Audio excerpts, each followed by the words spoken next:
What a wild ride this episode has been.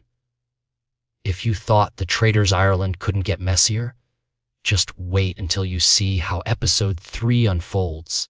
From emotional betrayals to sneaky strategic plays and the most cutthroat banishment yet, this one will leave your head spinning as alliances shatter and suspicions reach boiling point.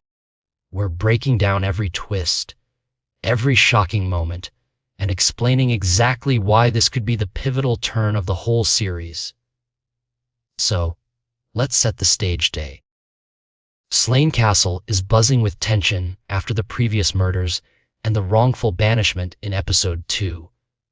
24 hopefuls arrived for the game of a lifetime. They all want that 50,000, but the real drama revolves around the hidden traitors who, by night, murder their fellow contestants and threaten to walk away with the lot if undetected. The remaining faithfuls must figure out who the traitors are and banish them, but with egos, paranoia, and mind games flying left, right, and center, it's easier said than done. Episode 3 opens with the shockwaves from last night's murder still rippling through breakfast. The group's nerves are frazzled, with many suspecting each other after the chaos of the previous vote and the emotional fallout from the wrongful banishment of Diana, a faithful. Everyone's jumpy, especially those whose names have already been thrown around. Michelle and Andrew have a particularly tense chat about suspicions, alliances, and the awkward daddy slip up. Yup, family connections are under the microscope, and players are hyper, aware that anyone could be hiding something. The whole conversation is loaded because even comedic moments, daddy, have game consequences. But before things settle, it's time for the reveal of last night's murder.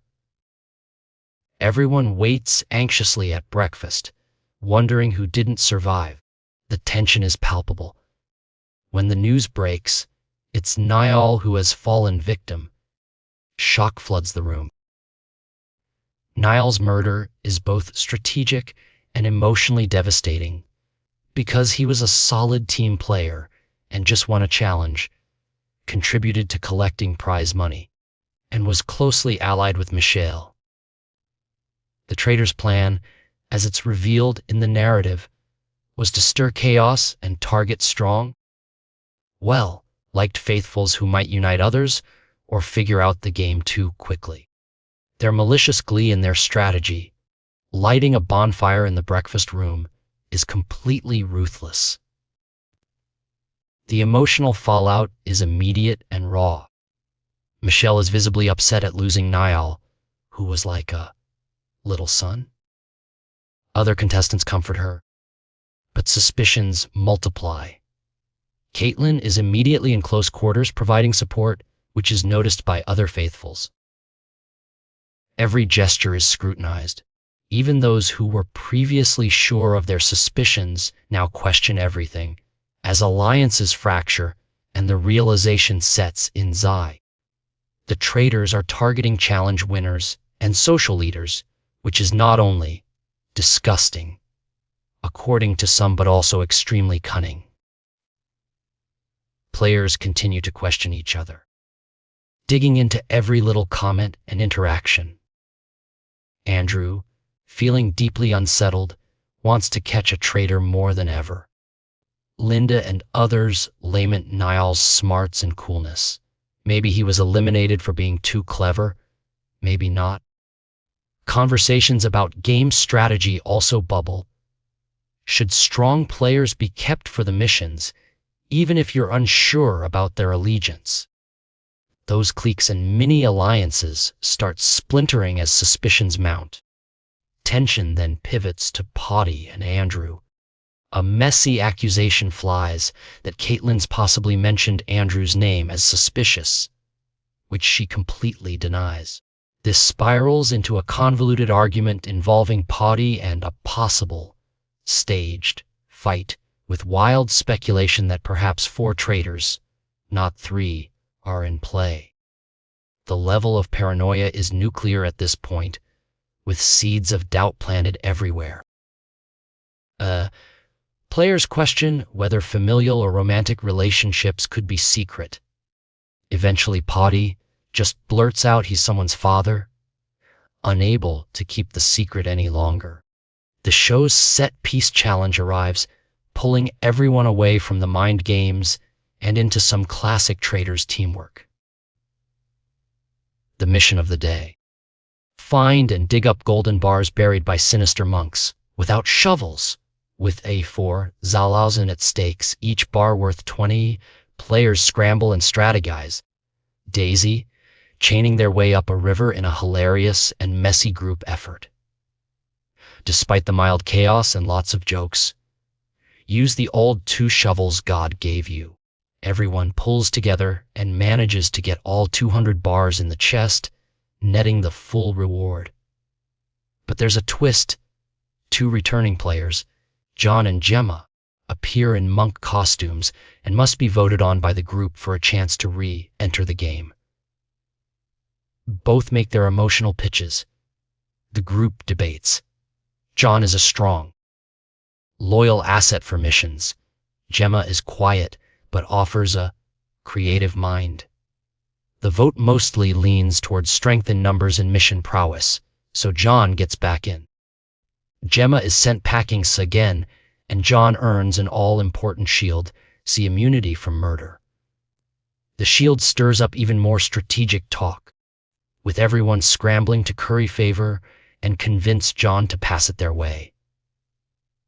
Back at the castle, John is in the hot seat, interrogated on tea preferences and bombarded with shield requests. Christine and others make funny but direct pitches for protection.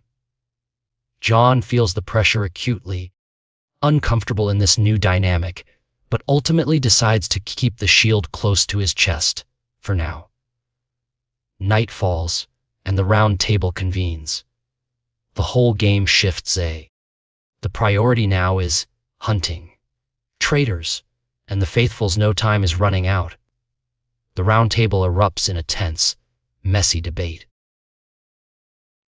Michelle tries to clarify accusations from Patrick and Faye about her potential traitorous behavior, but the conversation quickly turns into a web of she said, and outright confusion. If you've ever watched a wild group chat spiral out of control, this is it, just with 50,000 and reputations on the line. Potty and Caitlin's kitchen conversation becomes a focal point, with claims and counterclaims about who said what regarding Andrew's suspiciousness. Caitlin is adamant she never mentioned Andrew in that way, calling Potty's testimony a categorical lie. Potty fumbles to explain, unable to offer a concrete timeline or witnesses. It's absolute chaos, and the group is torn between believing conflicting accounts. The final vote is a train wreck. Everyone is suspicious of someone, but multiple players pile their votes onto Nina. Reasons range from sowing seeds of doubt, throwing out too many names, and behavior typical of a traitor. When the votes are tallied, Nina is banished. In her departing speech, she reveals she was a faithful all along, leaving the group gutted and panicked that once again they've executed an innocent and the traitors remain hidden. The emotional blow hits hard. Some express shame for following suspicions, maybe based more on confusion or personality clashes than cold, hard logic. As the night closes, alliances attempt to mend, some strategizing over tea and how to approach the next challenge. John quietly passes the shield for safekeeping, while players reflect on their mistakes and missed cues. Michelle and others vow to step up their investigations and not get fooled again. Meanwhile, paranoia intensifies about who voted for whom and why. The traitors, meanwhile, regroup and plot their next murder. They're still riding high after their perfect plays. But internal division bubbles as they wonder whether Potty is strong enough for their team and consider future eliminations that could disrupt group dynamics even further. The episode ends with everyone uneasy, wrung out, and trying to sleep with one eye open. Faithfuls haunted by guilt, traitors reveling in their success, but scheming nervously. The Shield has changed the landscape, connections and suspicions have shifted, and with another faithful wrongly banished, it's anybody's game. To sum up, Episode 3 took mind games and emotional manipulation to a whole new level. With two strong faithfuls eliminated, Niall by murder, Nina by banishment, group trust is shattered, and the traitors remain unidentified, emboldened, and plotting. Meanwhile, the introduction of the Shield and the returning John add game complexity and strategic uncertainty. The faithfuls must dig deeper and play smarter. But if paranoia and confusion continue, the traitors could be laughing all the way to the bank. Thanks for sticking through this epic journey. Who do you think the traitors are, and did the group make the right decisions? Drop your wild theories and favorite moments below. Don't forget to like, share, and hit that subscribe button for all the latest Traitors Ireland breakdowns.